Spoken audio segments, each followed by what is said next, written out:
Western Europe, late in the war, and the sky is no longer an open road. It has become a net.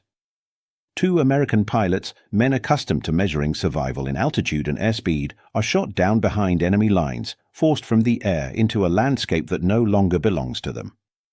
They reach the ground not far from the impact site. Their aircraft burns nearby, consumed by its own fuel, sending a black column into the cold European sky. The wreckage crackles and pops, metal warping under heat, ammunition detonating in short, violent bursts. In the air, destruction is sudden. On the ground, it announces itself. The fire removes all doubt. Someone will come. They do. German troops arrive with practice speed, rifles raised, movements controlled and economical. There is no chaos in their approach. This is not a surprise, it is procedure. Orders are given calmly, almost casually, as if capturing airmen has become another routine task in a war nearing its end. The pilots raise their hands, not in panic, but in recognition of reality. They are disarmed quickly. Sidearms are removed. Maps, compasses, notes, anything that might suggest future intent is taken without comment. One pilot tries to glance back toward the burning aircraft, toward the last trace of altitude and autonomy, but he is turned away. The wreckage is no longer theirs. Neither is the sky. They are moved several paces from it, and the separation feels final. Without equipment, without friendly forces, and without air cover, escape is not merely unlikely, it feels structurally impossible. The sky, once a place of advantage, has become unreachable. The ground offers only roads that lead inward, toward fences, doors, and guard posts yet unseen. In a matter of minutes, the war contracts. It shrinks from missions and formations to boots in mud and rifles at their backs. Captivity does not arrive with drama. It arrives with certainty. And this is where the story truly begins, not in the air, but on the ground, where two pilots first learn what it means to fight after the sky has been taken away. They are marched away from the smoke and the wreckage, down narrow farm lanes and across open fields where winter has stripped the trees bare. The pace is steady, not hurried. This is not a battlefield chase. It is a transfer. Somewhere ahead, beyond hedgerows and low stone walls, there is a temporary holding point, an improvised node in the German rear area where captured airmen are processed like paperwork. The discipline of the escort is firm, but it carries the feel of routine. Rifles remain ready, yet the muzzles do not tremble. Commands are short. Boots keep time. The war, here, has been reduced to procedure, search, march, register, move on. These soldiers have likely done it before, and the repetition has dulled any sense that a prisoner might still be dangerous. The pilots notice that immediately. They say little because language is unnecessary. They watch the spacing between guards, the way a man's attention drifts when nothing seems urgent, the small habits that reveal where confidence has settled. No one strikes them. No one panics. The Germans are not acting cruel, they are acting certain. Certainty, in war, can be as blinding as fear. At the holding area, perhaps a repurposed barn, a roadside building, a fenced corner of an airstrip, they are halted and counted. Their hands are checked again. Their pockets are emptied more thoroughly. The process is methodical, almost indifferent. They are not treated as casualties to be finished, but as prisoners to be managed. It is a colder category, and in some ways a safer one. A prisoner is expected to endure. The Americans adjust to that reality with the quiet pragmatism of men trained to survive behind lines. Heroics have no use here. The bravest thing is to stay still, to appear harmless, to conserve strength. They do not exchange plans in front of guards. They do not signal.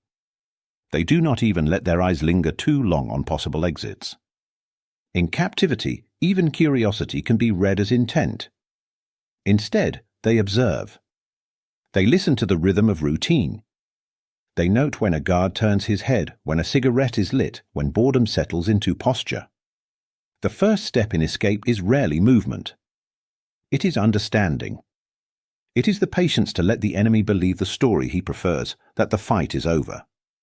And as the hours press on and the Germans continue to treat them as finished men, secured, counted, already removed from the war, something else begins to take shape at the edge of their vision. Not a weapon, not a key, but an opportunity sitting in plain sight, waiting to be noticed.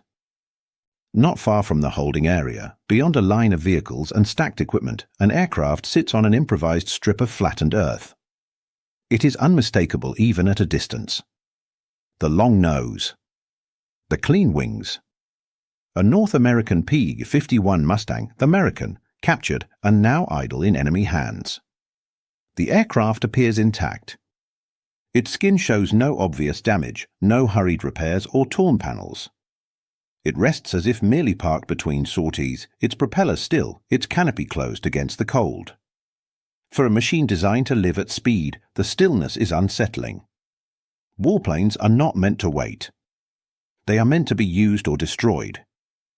Its treatment reveals something else. The guard presence is casual. A single sentry lingers nearby, more observer than protector, his posture relaxed, his attention drifting between the aircraft and the distant road. The Mustang is not considered a threat. It has become a curiosity, proof of success, a trophy stripped of purpose. In German doctrine, captured aircraft are studied, catalogued, and neutralized by default. This one, for now, is simply parked. The two pilots see it almost at the same moment. Neither reacts. They do not exchange glances or adjust their stance. In captivity, reaction is information. Instead, they register details the way aviators always have: position, distance, orientation into the wind. The mind does its work quietly, even when the body is still. No words are exchanged because none are needed. The idea that forms is incomplete and almost improper, like a thought that does not yet deserve belief. The aircraft is single-seat. American. Grounded. Useless, everyone assumes. The Germans believe it is finished. The pilots understand what it is capable of, but also what it is not meant to do. There is no plan, no sequence, no reckless resolve. Only a shift in perspective. Captivity has not changed the men they are, it has merely forced their imagination to operate without tools. What they see is not an escape route, but a question. One that doctrine, design, and confidence all answer the same way. And yet, as the day wears on and the Mustang remains unwatched, another possibility settles in: fragile, improbable, and quietly dangerous, waiting for belief to catch up with imagination. In the German rear areas, especially late in the war, control was not always a matter of strength. It was often a matter of habit. The front could be chaotic, bond roads, shifting lines, sudden shortages, but behind it, the machinery of discipline tried to keep order by repeating what had worked before. Prisoners were processed, counted, and moved along. Once disarmed, they were assumed to be neutralized. A pilot without a pistol, without maps, without a radio, was treated as a man already removed from the fight. That belief shaped everything the guards did not do. They did not watch the Americans as if they were still combatants. They watched them as if they were cargo. The searches were thorough enough to satisfy procedure, but not obsessive. The distance between sentries was adequate for a holding pen, not for men trained in evasion. No one imagined a sudden sprint for the horizon, because the horizon itself seemed to offer nothing but German territory. Captured aircraft were viewed through the same lens. A Mustang sitting on an improvised strip looked impressive, but it was assumed to be unusable. A trophy? A specimen? The Luftwaffe might eventually examine it, strip parts, note serial numbers, perhaps even test it, if there was time. But in the day-to-day reality of a rear-area airfield, it was simply another object to be guarded loosely. It was not expected to move under its own power, because the pieces required to make it move, fuel, tools, a trained crew, were believed to be under control. Fuel, especially, was treated like a lock. By this stage of the war, gasoline and aviation fuel were not abundant luxuries, they were rationed, measured, guarded.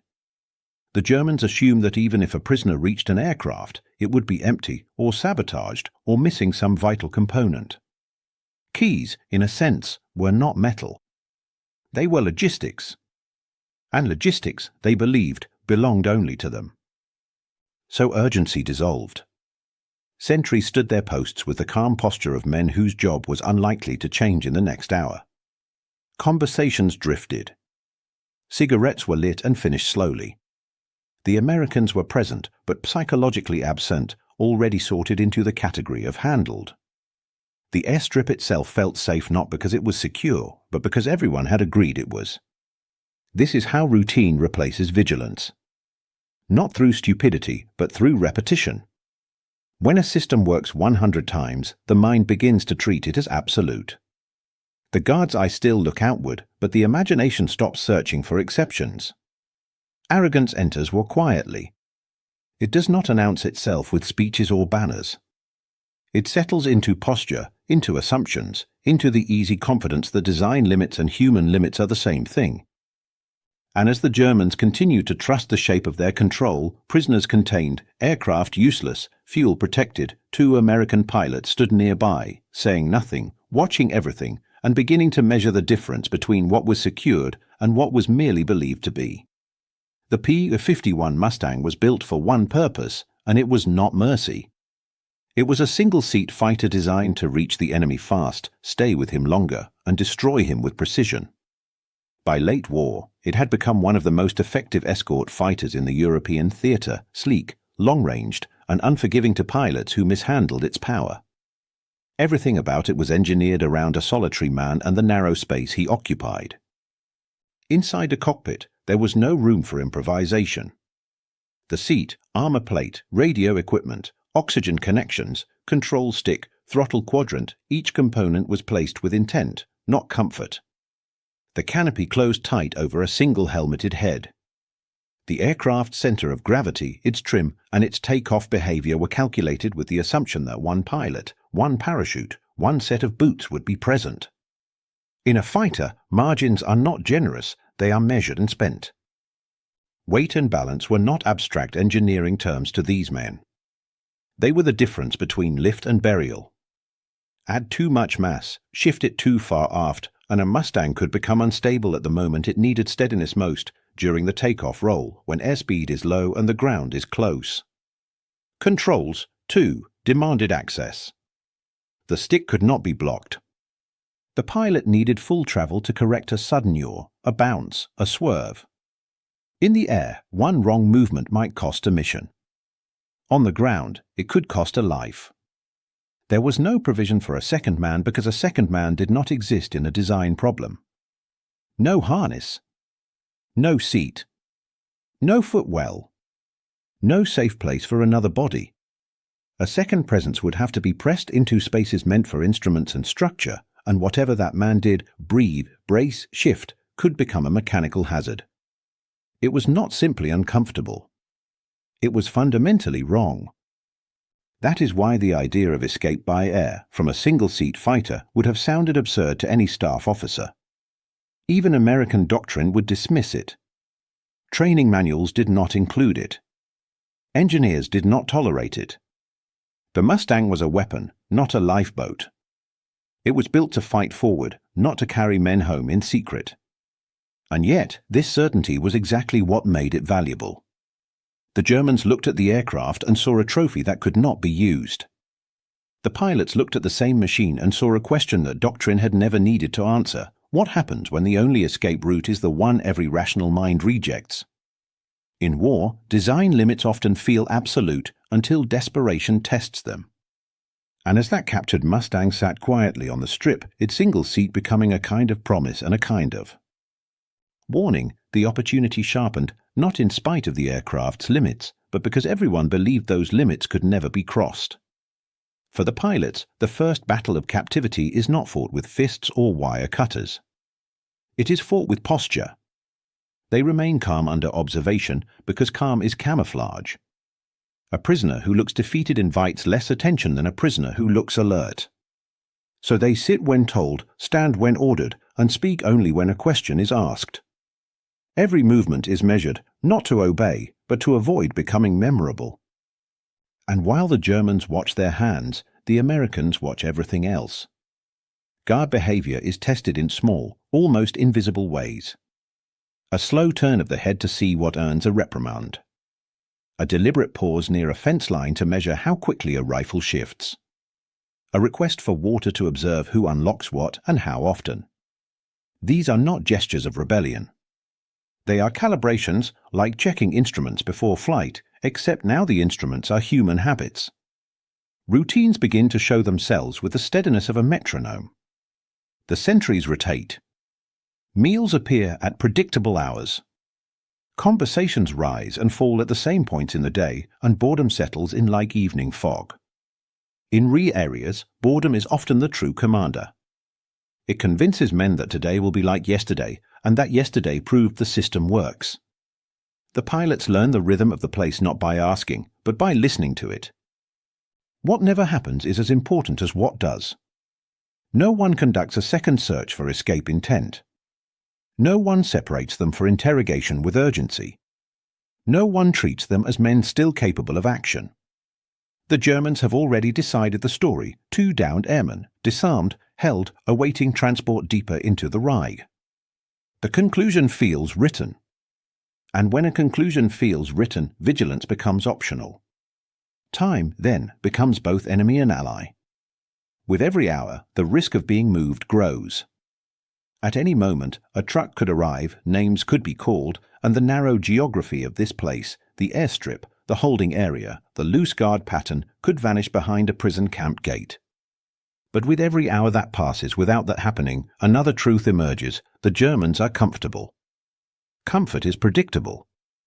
Predictability is exploitable. They begin to consider the night and the weather the way they once studied cloud layers and visibility. Darkness could hide movement, but it could also hide mistakes. A wet runway could lengthen a takeoff roll. A low ceiling could turn a stolen aircraft into a blind gamble. Even the wind matters, its direction, its strength, whether it favors the strip or punishes it. Every detail of the environment becomes part of a calculation that still has no formal plan. Patience, in this kind of war, is not passive. It is pressure building quietly. The longer they wait, the more they learn, but the more they risk losing the chance entirely.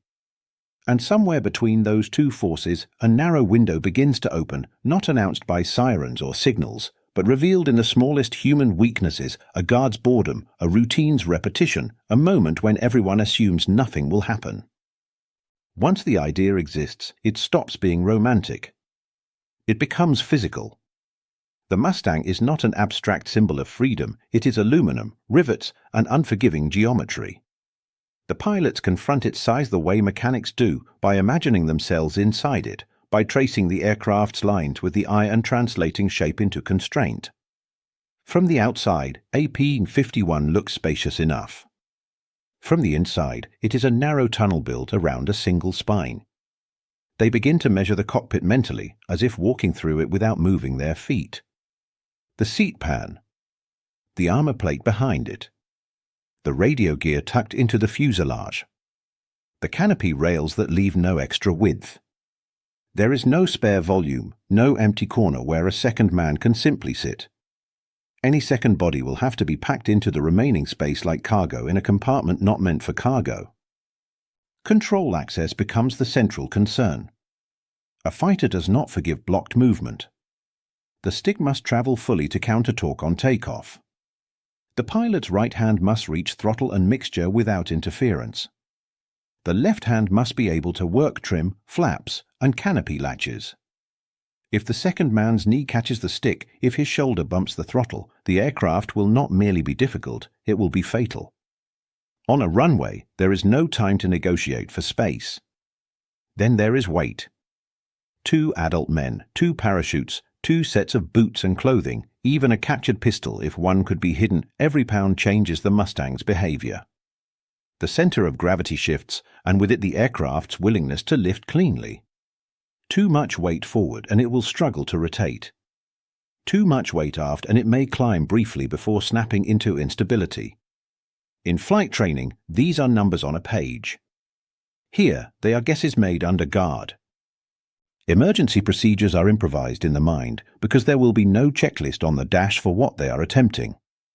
If the engine coughs, who moves? If the canopy jams, who pushes? If they must bail out, who goes first and how when there is only one proper seat and one clear path to the sky? Even the act of communication becomes a problem. A cockpit is loud. Two men pressed together will not have the distance to gesture. Everything must be understood before the engine starts. Comfort is discarded entirely because comfort is a civilian requirement. The second man will not sit like a passenger, he will brace like a stowaway in a storm. He may have to crouch, twist, or lie partially behind the seat, his weight held by muscle and will. He will accept heat from the engine compartment, sharp edges, cramped breath, anything, as long as it keeps the controls free. This is where survival becomes mechanical. The plan is no longer escape.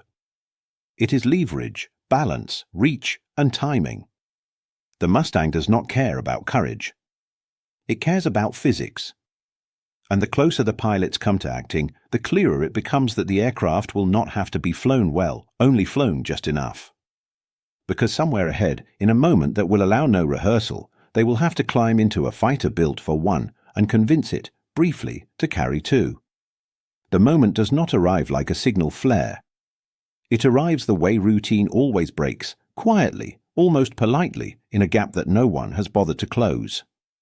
A guard turns to speak to another. A vehicle rumbles past and draws attention. The prisoners are counted and then, for a few minutes, not truly seen. In that small absence, the pilots begin to move. They do not run. Running would declare intent, and intent would summon rifles. Instead, they separate subtly, as if obeying some ordinary instruction, one drifting toward a wash area, the other toward a stack of crates, each movement slow enough to appear natural. Captivity has taught them that speed is suspicious, but purpose is fatal. So they move like men with no purpose at all. The improvised airstrip sits close enough to be reached in a steady walk, and that is what they give it. Casual steps on packed earth. Eyes kept low. Shoulders relaxed. Even their breathing is controlled because panic is loud. Around them, the field has the feeling of rear-area comfort, the place where the war is present, but distant, where men assume the worst has already passed and the next hours will be predictable. No alarms sound. No shouted challenge cuts the air. The absence of reaction is its own form of permission, granted not by kindness, but by assumption. The guards believe the prisoners are already contained by the wider geography, by German territory itself. That belief is the true fence. The pilots simply walk through it. At the aircraft, time becomes sharp. AP-51 is not a barn door that can be forced open. It is a machine with specific latches, specific habits. The canopy release, the cockpit entry, the step and handhold beneath the wing details every Mustang pilot knows by touch.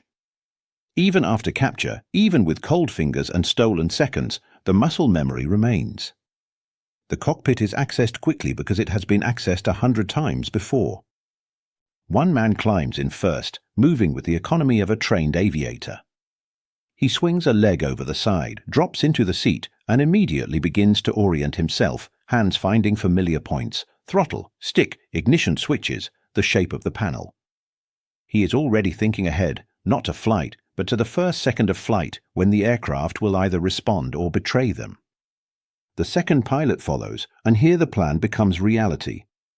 There is no seat waiting. No safe foot well. Only the narrow leftover space that the Mustang never intended to offer. He forces himself in, twisting his body around armor plate and radio equipment, wedging knees and boots into gaps that were designed for cables and structure. He braces where he can, careful not to block the stick, careful not to touch the throttle.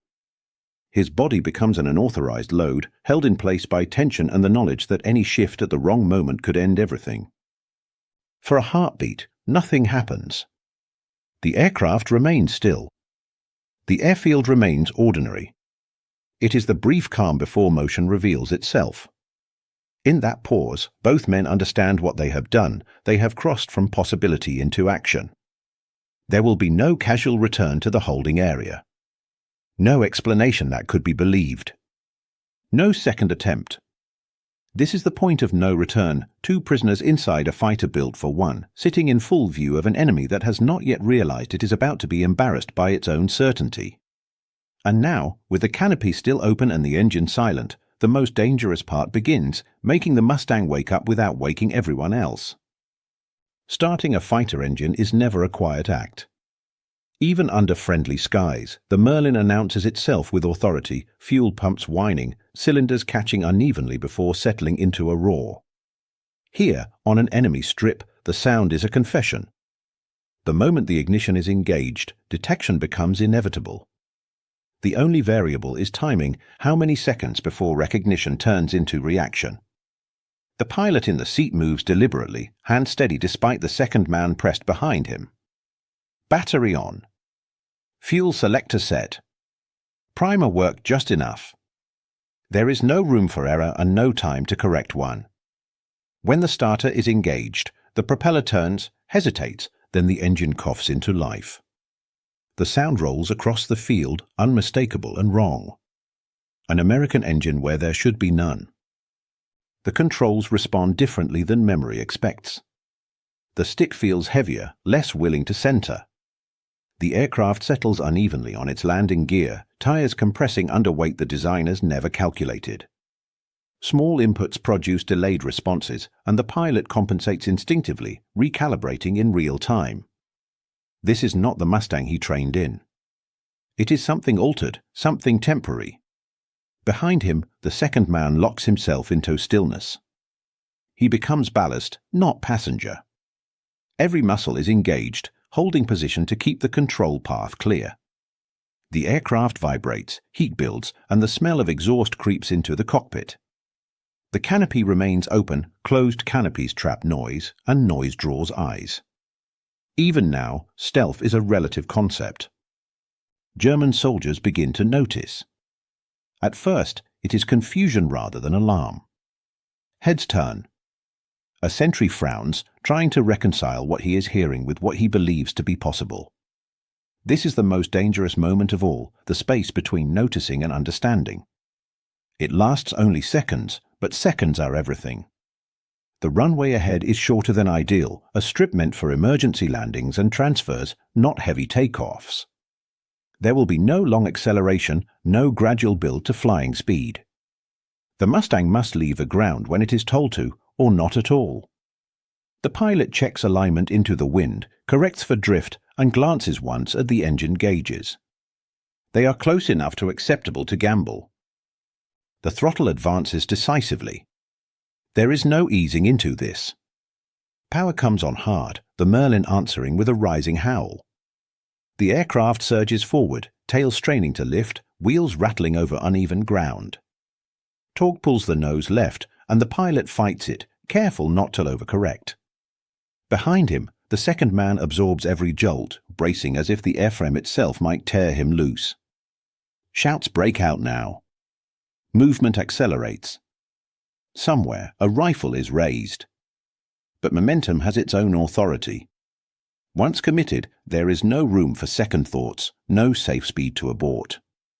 The Mustang is either going to fly or die at the end of the strip. As the airspeed needle creeps upward and the end of the runway rushes closer, the escape passes its final threshold. What began as an idea, then an intrusion, then a theft, has become a full declaration. The aircraft is moving under power, under fire, and under no one's control but theirs. From this point on, there is no captivity to return to, only the narrow question of whether a fighter built for one will forgive them long enough to leave the ground. The Mustang accelerates under a strain it was never designed to bear. Every vibration feels amplified, every bump in the ground transmitted through overloaded landing gear and into 2 bodies compressed into 1 cockpit space. The engine is producing power, but the aircraft hesitates, as if aware of the bargain being demanded of it. Speed builds, but reluctantly, the extra weight turning acceleration into negotiation. The airspeed needle begins to move, not with confidence, but with persistence. It climbs slower than training memory says it should. The end of the strip approaches faster than the numbers do. The pilot keeps the nose straight, fighting torque with measured pressure, careful not to induce a swing that would bleed pressure speed. There is no room for correction, no spare runway to recover from indecision. Every second now has a consequence. The aircraft feels heavy on its wheels, reluctant to let go of the earth. The control stick responds, but sluggishly, as if dampened by doubt. Behind the pilot, the second man braces harder, locking his weight into position, becoming part of the airframe itself. Neither speaks. Language would waste oxygen. This is a moment governed by physics alone. Lift comes at the last possible instant. Not gracefully, not cleanly, but decisively enough. The Mustang's nose rises just as the ground runs out, the main wheel skimming the earth before separating from it. For a fraction of a second, the aircraft exists between states, neither fully flying nor fully falling, balanced on the narrowest margin the laws of aerodynamics will allow. Then the ground drops away. Gunfire erupts behind them, sharp and belated. Rifles crack, and tracer snaps through the space the aircraft has already left. It is violence arriving a few seconds too late, aimed at a future that no longer exists. The Germans have recognized the impossible only after it has begun to succeed. By the time certainty replaces disbelief, the Mustang is already climbing. The P-51 clears the perimeter low and fast, skimming over obstacles that were never meant to be flown over from this direction. Trees, fences, vehicles, familiar shapes distort under speed and adrenaline. The pilot holds the aircraft steady, resisting the instinct to climb too steeply. With this weight, an aggressive ascent could stall them back into captivity. Survival now depends on restraint. Gradually, control stabilizes, marginally, imperfectly, but enough. The stick grows more responsive as airspeed increases. The engine settles into a sustained rhythm. The aircraft, once offended by the abuse, begins to cooperate. Not generously, just sufficiently. It does not forgive what is happening, but it allows it. And then, almost without announcement, the sky is theirs again.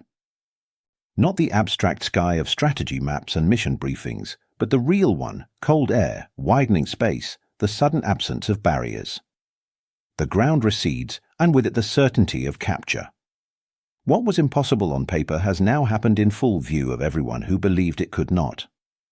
2 prisoners have taken flight in a fighter built for one. The turning point has passed. The question is no longer whether escape was possible. It is whether the sky, reclaimed under such unlikely terms, will allow them to keep it. Once airborne, the nature of the escape changes. The immediate danger of capture gives way to the slower, more calculating threat of interception. Navigation becomes critical at once. There is no radio to call for bearings, no friendly controller waiting to guide them home. The pilot flies by memory, by sun angle, by the faint geometry of rivers and roads sliding beneath the wings. Every heading choice is a wager made without confirmation. Fuel, almost immediately, becomes a concern. The Mustang's range is legendary when flown as designed, but this flight is an exception to every assumption. The extra weight, the low-altitude profile, the rough takeoff, all of it increases consumption beyond expectations. The fuel gauges drop with uncomfortable honesty. There will be no diversion fields. No safe places to land. Every mile flown must count. Below them, enemy territory unfolds in detail rarely seen from this perspective. Rail lines curve toward industrial towns. Small airfields appear suddenly, then slide past, each one a potential trap. The pilot adjusts course subtly, giving these fields a wide berth, mindful that a single observer could raise an alarm. Even at speed, the Mustang is not invisible. It is an intruder moving through a hostile system designed to detect and destroy intruders. Communication between the 2 men is reduced to touch and trust. The engine's roar erases speech. The second pilot, still wedged behind the seat, cannot see forward clearly. He cannot check gauges or scan the horizon. His role now is to remain motionless, to feel the aircraft through vibration and angle, and to trust the man in front of him completely. Redundancy, the cornerstone of aviation safety, has been stripped away. There is only one set of hands that can save them. Every minute in the air risks interception. German fighters, ground observers, flak batteries, any of them could turn this escape into a brief footnote. The pilots know that the longer they remain over enemy ground, the more likely it becomes that someone will connect the sound of an American engine with the reality of an American aircraft flying free. Time is no longer neutral. It is actively hostile. And yet, the sky offers something captivity never did: options. Altitude can be traded for speed. Speed can be traded for distance. Course can be altered. Clouds can be used, terrain followed. The aircraft, strained and imperfect, is still a fighter, and it still responds to disciplined control. The Mustang's design, abused though it is, continues to do what it was always meant to do: carry its pilot through danger. Somewhere ahead lies friendly air. Not yet visible. Not yet certain. Just a direction, held in the mind and defended against doubt. The distance to home is measured not in miles, but in decisions yet to be made. For now, they fly on, two men in a single-seat fighter, suspended between the consequences of what they have already done and the uncertain promise of what may still be possible. The boundary does not announce itself with flags or flares. Friendly territory appears the way relief often does in war, quietly, almost anticlimactically. The ground below begins to look familiar again, not because it is welcoming, but because it no longer feels hostile. The pattern of road changes. The spacing of towns shifts. Anti-aircraft positions thin out, then disappear. The air itself seems to loosen its grip. For several seconds, neither man is entirely sure. Certainty has been punished too often in the past hour. The pilot holds course, watching for any sign that would contradict the hope forming in his mind. Then, off the wing, shapes appear, aircraft moving with a confidence that does not belong to the hunted.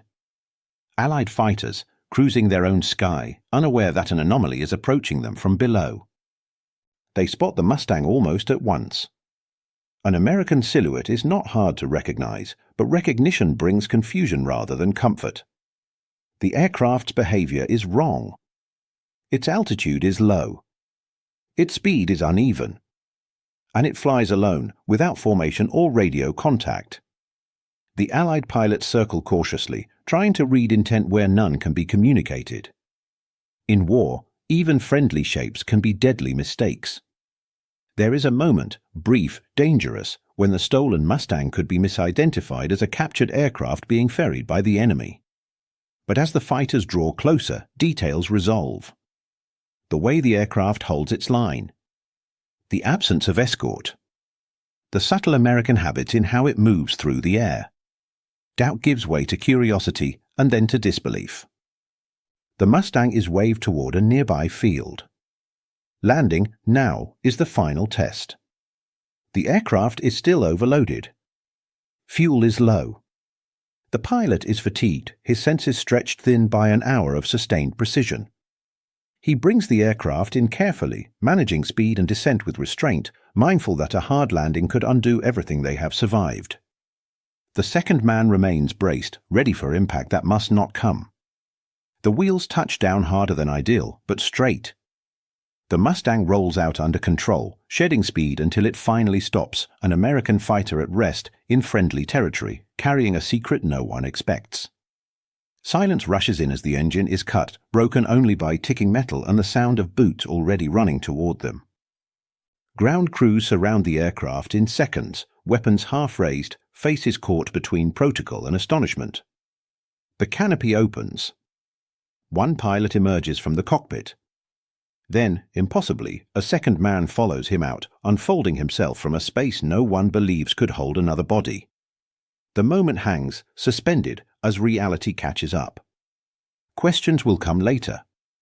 Reports will be written. Diagrams will be drawn. But for now, there is only visibility. The impossible is no longer theoretical. It stands on the tarmac, breathing, alive. A fighter built for one has delivered 2 men home, and in doing so, has quietly rewritten what everyone thought they understood about limits. Only after the Mustang was on the ground again, engine quiet, Canopy open, two men standing beside a machine built for one. Could anyone begin to explain what had just happened? In the moment, it felt like audacity. In the analysis, it revealed itself as a chain of margins so thin they bordered on fiction. The technical problem was simple to describe and nearly impossible to solve. A single-seat fighter had flown with the weight and volume of a second adult in the cockpit. That extra mass affected everything. Takeoff distance increases with weight, and an improvised strip offers no generosity. Rate of climb drops, which means the aircraft lingers low where rifles, trees, and mistakes can reach it. Control forces change. Trim settings become guesses. Even the Mustang's notorious tendency to swing under power becomes more dangerous when the pilot's body cannot move freely. Weight and balance were the quiet dictators of the escape. The Mustang's center of gravity is designed to sit within a strict envelope. Shift it too far aft and the aircraft can become unstable, especially at low speed. Shift it forward and it may refuse to rotate cleanly. That the escape worked suggests the second man's position, however improvised, did not push the center of gravity beyond the threshold. Not by much. Just enough to remain flyable. That just enough is the story's real miracle. Luck played its part, but it was a particular kind of luck, earned, not granted.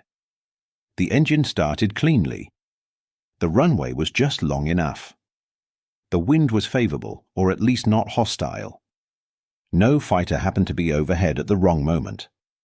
No flak battery tracked them with precision. These are conditions no planner can guarantee. They simply occurred, and the pilots were ready to exploit them. What is most striking is how little safety allowance existed. There was no redundancy, no backup plan that did not end in recapture or death. A tire failure, a stumble on the controls, an engine cough at the wrong second, any one of these would have ended the attempt instantly. The Mustang did not offer forgiveness. It offered a narrow corridor of possibility and demanded that it be walked without deviation. For that reason, replication was discouraged. The story could be admired, even celebrated, but it could not become doctrine. Militaries run on repeatable procedures, not on one-time miracles. In official thinking, this escape remained an anomaly, an exception that proved the rule rather than rewriting it. Manuals do not instruct men to gamble on perfect alignment of variables. And yet doctrine still absorbs what it can. The lesson was not fly two men in AP-51. The lesson was that assumptions about prisoners, about design limits, about what is impossible, are often where the enemy is most vulnerable. Innovation, in war, is frequently recognized only after it has happened, when the consequences can no longer be denied. War does not reward imagination often. Most of the time it punishes it. But on rare occasions, when discipline meets audacity, when timing meets oversight, it rewards it decisively, leaving behind a story that sounds unbelievable precisely because it was never supposed to be repeatable. Every army believes in its own systems, because systems are how war is survived at scale. Orders become routines. Routines become assumptions. And assumptions harden into certainty. In the German rear areas late in the conflict, captivity was one of those certainties, a solved problem. A prisoner who had been searched, counted, and placed under guard was treated as an equation already balanced. That belief did not come from foolishness. It came from experience. Most prisoners do not escape. Most do not even try. The barriers are too many: language, geography, fatigue, the absence of tools, the sheer distance to friendly lines. Captivity works because it is usually enough. And when something is usually enough, vigilance begins to feel like wasted effort. Control breeds complacency in subtle ways. A guard stands the same post day after day and learns what danger looks like, then stops looking for anything else. A holding area processes men in a steady flow and begins to treat them as identical units, disarmed, compliant, waiting. The human mind prefers patterns because patterns reduce stress. But in war, the enemy often survives by becoming the pattern's exception. The pilots were dismissed as finished threats, not because they were weak, but because they were categorized. Once labeled prisoners, they were treated as men separated from their power. The Germans had taken their weapons, taken their maps, taken their radios. They assumed the pilots had been removed from the war in the same way a damaged aircraft is removed, towed aside, noted, forgotten. It is an administrative kind of victory, one that feels complete precisely because it is quiet. And then there was the second assumption, even deeper, that design limits are absolutes. The Mustang was a single-seat fighter. Therefore, it could not carry 2 men. It could not be stolen by 2 prisoners. It could not be used as an escape route. These conclusions sounded logical enough to become invisible. They were not debated because no one believed they needed debating. The aircraft shape itself was taken as a guarantee. But design limits do not exist in isolation. They exist in normal conditions, with normal expectations, among people behaving normally. War is not normal, and captivity is not normal. Under pressure, human will does not always confront obstacles head-on. Sometimes it looks for the one place where the obstacle is ignored, where everyone has agreed the barrier cannot be crossed, and has therefore stopped guarding it. This is what the pilots exploited. Not a gap in a fence, but a gap in imagination. They did not defeat the guards by force. They defeated them by moving through an oversight that was protected only by belief. The Germans believed prisoners would not attempt something absurd. The prisoners believed absurdity might be the only route left.